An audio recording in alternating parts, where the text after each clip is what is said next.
ఈరోజు నా 2 చేతులు జోడించి మీకు ఒక మాట చెప్తాను. మనుషుల మీద ఎప్పుడు ఆధారపడద్దు.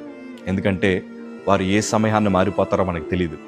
చాలామంది మనకు ప్రమాణం చేశారు జీవితాంతం ఉంటానని, కానీ మధ్యలోనే విడిచిపెట్టి వెళ్ళిపోయారు.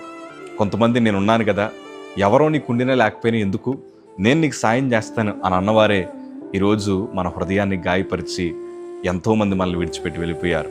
నిజంగా నేను చెప్తాను, ఈరోజు నువ్వు దుఃఖపడడానికి, ఈరోజు నువ్వు హృదయంలో మానసికంగా నలిగిపోవడం గల కారణం ఏంటో తెలుసా?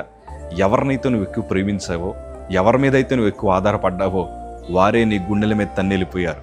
నిజంగా అది ఎంత బాధాకరమో. అందుకే భక్తుల అనుభవంతో రాస్తున్నారు, మనుషులను నమ్ముకున్నట్టు కంటే, అధికారులను ఆశ్రయించట కంటే యెహోవాను ఆశ్రయించటం మేలని అన్నారు. ఎందుకంటే మనుషులు మారిపోయినా, అధికారులు మారిపోయినా మన ప్రభు ఎన్నటికీ మారని దేవుడు. ఆయన మనకి సహాయము చేసే దేవుడు.